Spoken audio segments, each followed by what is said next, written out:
جگہ پر آپ جاتے ہیں، آپ کی اور میری خواہش ہوتی ہے کہ مجھے 1 نمبر اچھی کوالٹی کی چیز ملے. آپ کا کسی تاجر سے واسطہ ہوتا ہے، آپ چاہتے ہیں کہ تاجر میرے ساتھ دھوکہ نہ کر جائے. آپ کسی طبیب کے پاس، کسی ڈاکٹر کے پاس جاتے ہیں تو آپ بھی چاہتے ہیں کہ وہ بے وجہ کی دوائیاں لکھ کر آپ سے پیسے نہ کمائے، آپ سے کمیشن نہ رکھے، فضول کے ٹیسٹ لکھ کر آپ کو آپ کے پیسے ضائع نہ کرے، آپ کے پیسے برباد نہ کرے، اس پر آپ سے کمیشن نہ لے.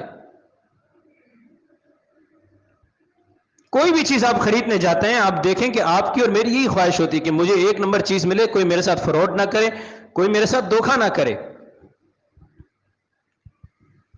آپ اگر کہیں تھانے میں جاتے ہیں تو آپ کی اور میری یہ خواہش ہوتی ہے کہ یہاں سے پیسے نہ دینے پڑیں، عزت سلامتی کے ساتھ نکل جائیں. آپ کہیں کورٹ میں جاتے ہیں، کسی فیصلے میں جاتے ہیں کہیں کورٹ میں، تو آپ کی اور میری یہ چاہت ہوتی ہے کہ یہاں پر انسان عزت اور سلامتی کے ساتھ بہت مشکل سے نکلتا ہے. ضلالت تو اسے ملتی ہے، حق اس سے نہیں ملتا، ضلالت اسے مل کر رہتی ہے.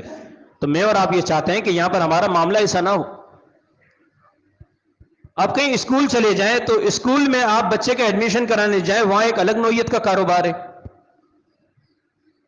یہ سارے معاملات جو ہو رہے ہیں یہ کیوں ہو رہے ہیں؟ یہ کون کر رہا ہے؟ بھائی کوئی نئی مخلوق تو آ کر یہ کام نہیں کر رہی نا، یہ کرنے والے میں اور آپ ہی تو ہیں. یہ جو معاملات ہو رہے ہیں سارے، جس جگہ پر یہ پولیس کا تھانہ ہے، یہ عدالت ہے، یہ دکانیں ہیں، یہاں پہ میرے اور آپ جیسے ہی لوگ ہیں، کوئی نئی مخلوق تو اللہ نے پیدا کر کے نہیں بھیجی.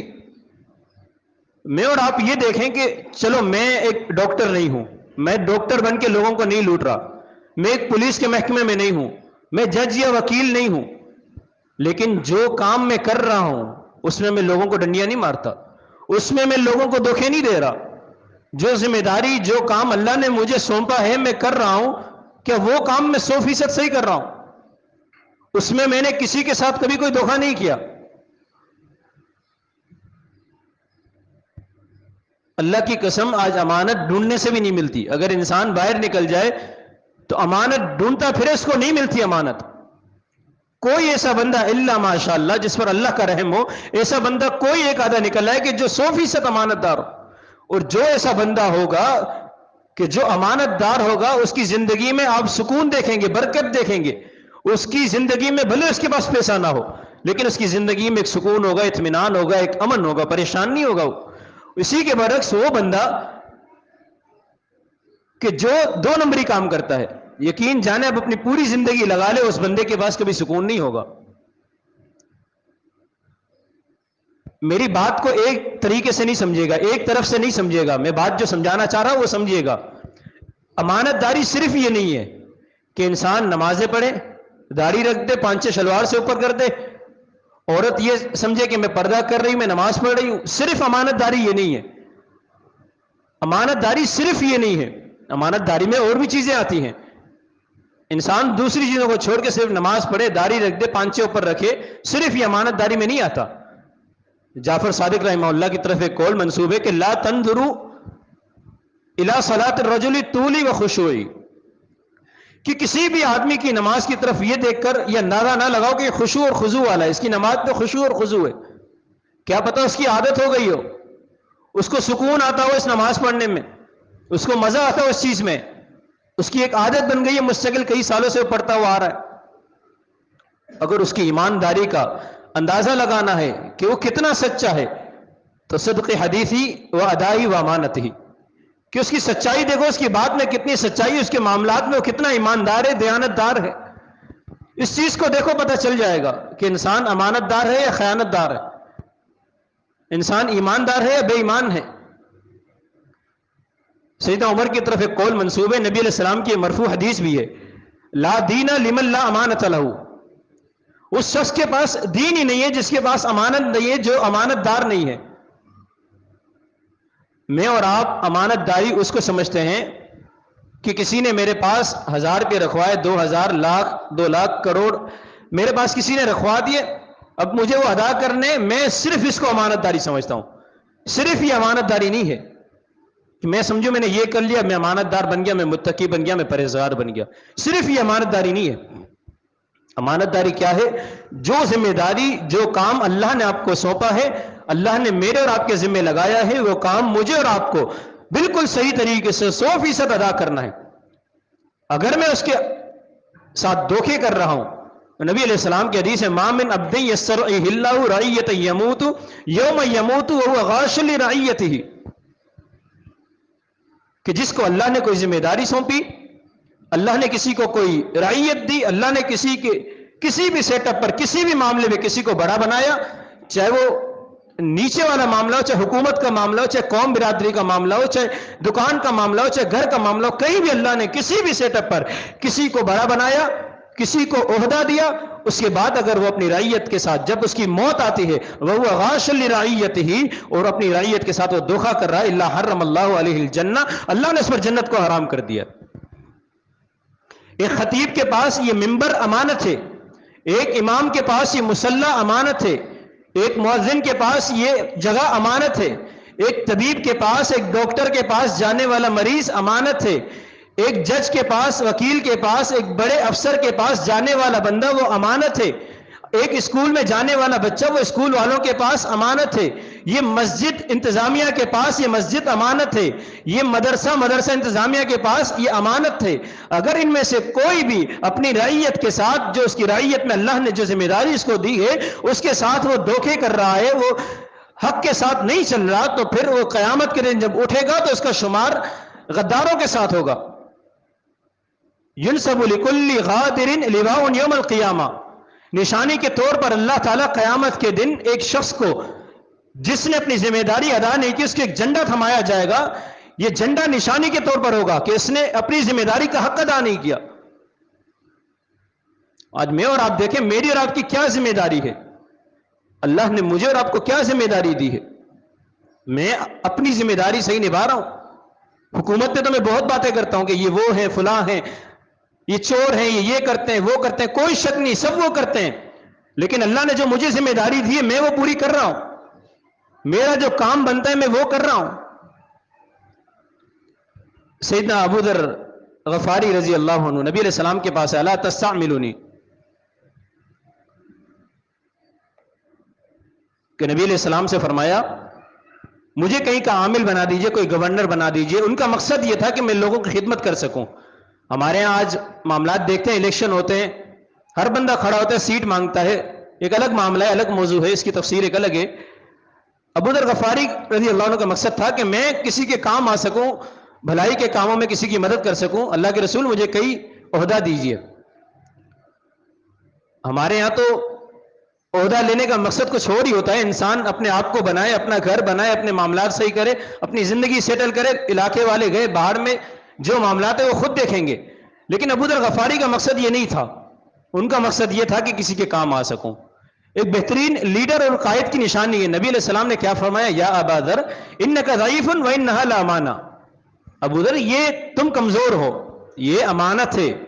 یہ عہدہ جو تم لے رہے ہو، شہرت جو چاہتے ہیں لوگ، آج معاشرے میں آپ دیکھیں ہر بندہ دوڑ رہا ہے شہرت کے لیے، عہدے کے لیے، بس کچھ مل جائے اپنی زندگی بنا لو. اتنی مہنگائی کا دور ہے، گورنمنٹ میں بڑا افسر بن جاؤں، مر جاؤں گا پینشن چلتی رہے گی، گھر والے تو سکون میں رہیں گے. ابو ذر رضی اللہ عنہ سے فرمایا، حالانکہ ان کا مقصد یہ تھا کہ وہ کسی کی خدمت کر سکیں، فرمایا ابو ذر یہ امانت ہے، قیامت کے دن انسان آئے گا، وَإِنَّا لَخِزْيٌ يَوْمَ الْقِيَامَةِ، جب قیامت کے دن یہ بندہ آئے گا جس کو کوئی اللہ نے عہدہ دیا، شہرت دی، کوئی ذمہ داری دی، اگر اس نے اس کو نہیں سنبھالا تو قیامت کے دن جب وہ آئے گا اس کو سوائے ندامت اور شرمندگی کے کچھ بھی نہیں ملے گا. وہ وہاں پر آگے ضلالت کا سامنا کرے گا، اس کو ندامت ہوگی، شرمندگی، اور کچھ بھی نہیں ملے گا. آج بھی ایسے لوگ موجود ہیں کہ جو امانت داری کی اتنی پاسداری کرتے ہیں کہ ان کی مثالیں، سعودیہ کے ایک شیخ ہیں، شیخ صالح العثیمین رحمہ اللہ، فوت ہو گئے، بڑے علماء میں ان کا شمار ہوتا ہے. ان کے بارے میں ایک قصہ ہے کہ اس وقت انک پین ہوتی تھی، آج تو بول پین آ گئے، انک پین کا بہت ہی کم استعمال ہوتا ہے. وہ انک پین ہوتی تھی، وہ استعمال کرتے تھے. وہ جب آئے اپنے دفتر میں جہاں وہ پڑھاتے تھے تو وہاں انہوں نے پین استعمال کیا تو اتفاقاً ایسا ہوا کہ انک ختم ہو گئی. اب انک ختم ہو گئی تو انہوں نے مدرسے کی جو انک تھی وہ اپنی پین میں ڈالی، اپنا کام مکمل کیا. جب کام مکمل کیا جانے لگے تو وہ پوری پین جو تھی انہوں نے خالی کی انک کی. جب خالی کر دی تو دیکھنے والوں نے پوچھا ہوگا کہ یہ کیا معاملہ ہے. فرمایا کہ یہ میں آیا تھا مدرسہ پڑھانے, انک ختم ہو گئی, مدرسے کا کام کرنا تھا, یہ انک ڈالی, مدرسے کا کام کیا, اب جا رہا ہوں تو یہ میرے ذاتی استعمال میں آئے گی. اب یہ میرے استعمال میں اب یہاں سے جا رہا ہوں تو یہ خالی کر کے چلا جاؤں, ورنہ اگر اللہ نے مجھ سے ان کے قطروں کا حساب بھی اگر لے لیا تو میرا کیا ہوگا. میں کہتا ہوں اللہ کی قسم ان جیسے ہیرے ہمیں نہیں مل سکتے. شاید ہی ہم میں سے, میرے اور آپ میں ایسا کوئی بندہ ہو کہ جو اتنی ایمانداری اور اتنا امانت دار کا پاسدار ہو کہ وہ ان چھوٹی چیزوں کو بھی دیکھتا ہو. اب کرنا کیا بھائی, یہ برائی ہے, یہ معاشرے میں پھیل گئی, اسے ختم میں اور آپ ہی کریں گے, اور کون کرے گا اسے. اب یہ ختم کیسے ہوگی؟ نبی علیہ السلام کی حدیث ہے کہ جس کو کسی جگہ کا عامل بنا دیا جائے, کسی کو کوئی عہدہ دے دیا جائے اور اس کے ساتھ اگر وہ دھوکے بازی کرتا ہے, حدیث کے الفاظ ہے کوئی دھاگا ہوتا ہے نا, اگر وہ دھاگا اسے ملا ہے, وہ دھاگا وہ لا کر بیت المال میں خزانے میں جمع نہیں کرواتا, یا اس نے اپنا جو مقام تھا, منصب تھا, اس پر بیٹھ کر کسی سے اوپر کی کوئی کمائی لی ہے, کام اس کا ہو گیا, اوپر کی کوئی کمائی لی ہے, جیسے ہمارے یہاں کہتے ہیں کہ کام ہمارا فری میں ہو گیا, آپ اوپر ہمیں پیسے دیں. یہ دھاگا استعمال کیا, بیت المال میں جمع نہیں کروایا, یہ چیزیں قیامت کے دن اس کے ارد گرد آگ بن کے لپٹ رہی ہوں گی, اس کے ارد گرد گھوم رہی ہوں گی آگ بن کے. اب میں اور آپ دیکھیں کہ اللہ نے میری کیا ذمہ داری لگائی ہے, آپ کی کیا ذمہ داری لگائی ہے. اللہ تعالیٰ نے مومن کا جو قرآن میں نقشہ کھینچا ہے اس میں اور آپ اپنے آپ کو رکھ کے دیکھیں, والذین هم لاماناتہم وعہدہم راعون. مومن وہ ہوتا ہے کہ جو اپنے وعدے کی, اپنے امانت دار کی پاسداری کرتا ہے, وہ ایماندار ہوتا ہے. مومن بے ایمان نہیں ہوتا, مومن خیانت دار نہیں ہوتا, مومن دھوکے باز نہیں ہوتا. آج اگر دیکھا جائے تو والدین اپنی اولاد سے ہی وفا نہیں کرتے, ان کے ساتھ ہی امانت داری نہیں کرتے, بچے کی تربیت ہی نہیں کر پاتے, پھر یہی بچہ بڑا ہو کر وفا نہیں کرتا ان سے, پھر پریشان ہوتے ہیں کہ ہمارا بچہ آج ہم سے وفا نہیں کرتا. جب اس کے ساتھ آپ کا وفا کرنے کا وقت تھا, آپ نے کون سی اس کے ساتھ وفا کی, آپ نے ان کے ساتھ کون سی امانت داری کی. آج آپ کسی باپ کو دیکھیں, کسی ماں کو دیکھیں, تربیت کیا ہوتی ہے بچے کی. بچہ رو رہے, اسے موبائل دے دیا گیا, موبائل اس کی تربیت کر رہا ہے بچے کی. ماں ہو چاہے باپ ہو, معذرت کے ساتھ فیس بک, واٹس ایپ, انسٹاگرام چلاتے ہوئے, یوز کرتے ہوئے بچے کی تربیت ہو رہی ہے, بچے پر کوئی دھیان ہی نہیں ہے.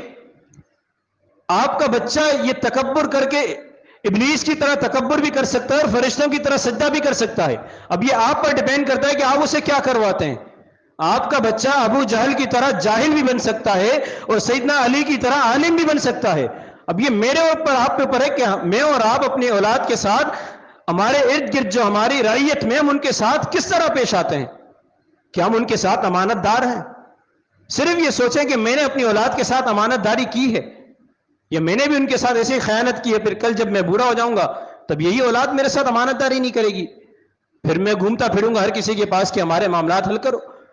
آج بچہ نافرمان ہو گیا تو انسان دیکھے کہ بس اسے جو ذمہ داری دی گئی ہے وہ اس کا حق ادا کرے, اللہ نے جو اس کی ذمہ داری لگائی ہے وہ اس کو مکمل کرے. کوئی بھی ذمہ داری ہے, چاہے وہ قوم کا معاملہ ہو, چاہے گھر کا معاملہ ہو, چاہے حکومت کا معاملہ ہو, کسی بھی معاملے پر اللہ نے اگر آپ کو ذمہ دار بنایا ہے تو اللہ آپ سے اس کے متعلق پوچھے گا. پھر آپ چاہے اپنے گھر کو, اپنی قوم کو, اپنے علاقے کو, اپنے معاشرے کو, اپنی رعیت کو کسی بھی کام میں لگا دیں, اگر آپ اپنے ذمہ داری سے منہ پھیر رہے ہیں تو پھر یہ آپ کی نمازیں, آپ کا داڑھی رکھنا, آپ کے پانچوں پر کرنا. یہ میں جملے کو ریورس میں نہیں کہہ رہا, کہنے کا مقصد یہ کہ صرف یہ چیزیں امانت داری میں نہیں آتی. لا دین لمن لا امانت لہ, جس کے پاس امانت نہیں اس کا دین ہی نہیں ہے. ایک صحابی نے نبی علیہ السلام سے پوچھا تھا کہ اللہ کے رسول قیامت کب قائم ہوگی. نبی علیہ السلام نے فرمایا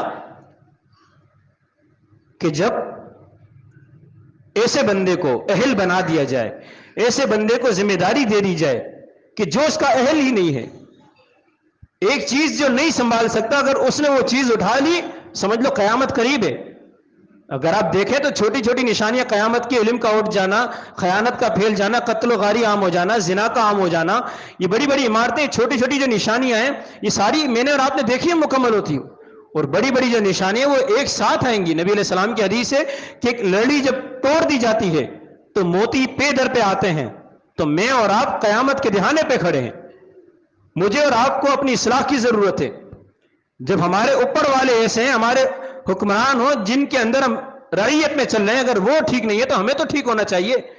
یہ بات قیامت کے دن اللہ کی بارگاہ میں جواب دے کے لیے کافی نہیں ہے. نبی علیہ السلام کی حدیث ہے کہ ادے امانت, کہ تم امانت ادا کرو. اگر تمہارے ساتھ کوئی خیانت کرتا ہے تم اس کے ساتھ پلٹ کر خیانت نہیں کرو. یہ جواز تھوڑی ہے کہ تم اللہ کو جواب دو کہ اس نے بھی میرے ساتھ یہ کیا تھا. ہمارے معاشرے میں یہ چیز بڑی عام ہے کہ ایک انسان نے میرے ساتھ خیانت کیا, میں بھی اس کے ساتھ پلٹ کر خیانت ہی کروں گا, امانت داری نہیں کروں گا. یہ بات اللہ کی بارگاہ میں اگر اللہ نے قبول کر لی تو مغفرت ہو گئی, اگر اللہ نے قبول نہیں کی تو میں اور آپ اس بات پر بھی پھنس سکتے ہیں کہ اس نے میرے ساتھ خیانت کی تو تم نے کیوں اس کے ساتھ خیانت کی؟ تم نے تو اس کے ساتھ امانت داری کرنی تھی. تو یہ قیامت کے دہانے پہ میں اور آپ کھڑے ہیں. معاشرے میں اگر دیکھا جائے تو ہم سمجھ لیں تباہی کی طرف جا رہے ہیں, بربادی کی طرف جا رہے ہیں. اگر انسان دوہرائے تو امانت دار آدمی اس وقت بہت ہی مشکل ہے ملنا. تو مجھے اور آپ کو اپنی اصلاح کی ضرورت ہے, غور و فکر کرنے کی ضرورت ہے. اللہ تعالیٰ مجھے اور آپ کو سمجھ کر عمل کرنے کی توفیق عطا فرمائے.